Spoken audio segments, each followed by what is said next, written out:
welcome to Respawn Gaming Guides. Today we're going to take a look at the Atomgrad raid in Modern Warfare 2. The first thing you're going to need to do is select kits for your team members. I highly recommend going in with 2 assault package teammates, as that's going to provide a 3-plate vest for both of those teammates, as well as plate boxes that you can drop to support your team. The last member, I would recommend taking the medic, as that's going to give a respawn pistol and a teammate who can revive the other 2 teammates fast if they go down. Now, to max star this raid, you're going to have to complete this within a 40-minute time period, which all things considered doesn't give you a ton of time to complete each puzzle and objective that they throw at you along the way. To make things simple, we're going to break this down into 3 different sections of the raid. The first being the subpens area where you drop in. Secondly, we'll be going to an underwater section. And then lastly, when you are finishing up the raid, you will be in an area surrounding a missile silo. Now, the first task that you're going to be given is to find and open some submarine doors. They're going to be found at the very end of the subpens area, which means you're going to have to fight your way through quite a bit of bots to get to the area to where your first puzzle is going to be given to open up the submarine doors. Now, the bots that you're going through, quite a bit of them are armor bots, and then also a few of them that are going to have some riot shields. To get past them pretty easily, you can use the water to your advantage, and then there's also some areas where you can get a height advantage on these bots as well. Now, once you make it to the end of the subpens area, you're going to come across your first Enigma machine puzzle. This is going to require your team to work together to decipher 3 different codes to open up the submarine doors. The first thing you need to know is that each team member is going to have to input a deciphered code separately, so you're going to have to rotate between each station to complete this puzzle. One team member will need to be calling out the code that can be found on the red box that's going to have a list of different symbols. Now, to start off, that's going to be 3 symbols, and you will need to find those by having the other 2 team members look at the monitors that are in each room. Then it's going to add in more false numbers as well, so you will have to look at those monitors and find the 3 symbols that you do have numbers for. Once you have those numbers, you will input them into the code box to the right. The monitors themselves do have a bit of a time sink on them, as only one camera from each monitor set is going to have the information that you need to solve the puzzle. So scroll through those as fast as you can until you find the walls that have the projection of the symbols, and then underneath the symbols you will see the numbers that you need to solve the puzzle.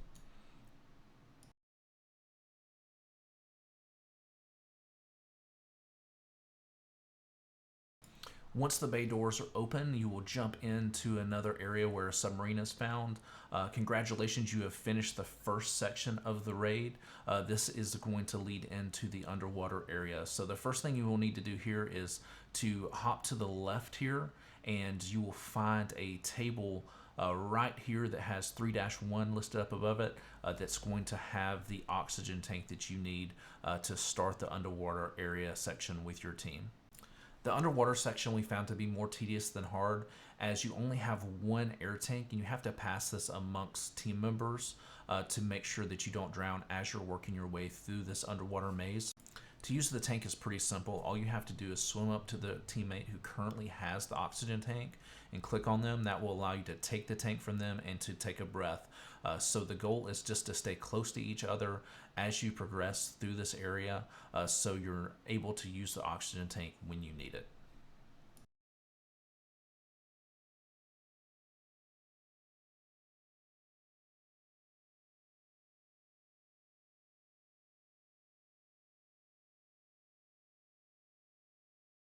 There's only 1 puzzle in the underwater section. You will come across a generator at one point. You will just need to turn that generator on and have 1 teammate to the left.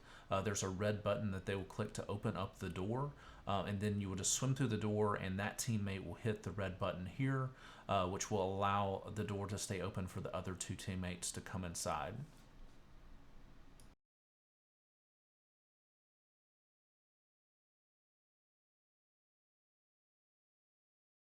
Once that puzzle is solved, that will complete the underwater section, and you will come into a safe room area that has a couple of guards in there that you will take out. But from here, this will allow you to restock and get ready for the 3rd section of the raid.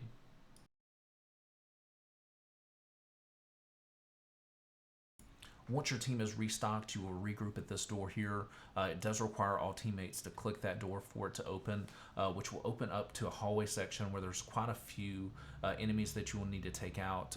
Once those are down, it will release a juggernaut that you will also have to fight. I highly recommend making sure you've grabbed some Semtex, some mollies, to be able to throw and take him down pretty quickly.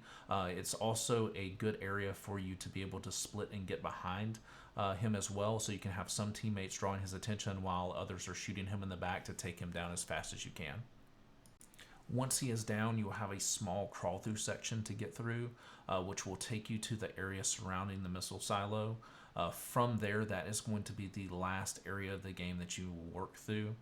There's also going to be some juggernauts and quite a few enemies to take out in this area as well. Once those are clear, you will start working on the last puzzle of the game, which is going to be similar to the other Enigma puzzle. You will need to activate these different sites, and then right around the missile silo is going to be another Enigma machine, which will start generating the code. Same as before, you're going to need to rotate out your teammates to different areas because each team member can put in only one code themselves. Once all of these codes are input in, you will be into the final section of the game, which is going to be a countdown timer for the blast doors to open up. This I found to be one of the hardest sections of the game, as you're getting wave after wave of enemies, as well as bomb drones coming in and juggernauts. Be sure that you're using your environment to your advantage. You can use quite a bit of the debris as head glitches. You can hop underneath the water when you need to take a breather and replate. Then also the biggest thing that I found helpful is these resupply sections, which will allow you to get plates every time that you click on them, resupply your armor, as well as your tactical and lethal grenades. Super helpful when the Juggernaut comes out. Be sure that you're flashing him so he's not able to shoot, as well as just blasting him with grenades.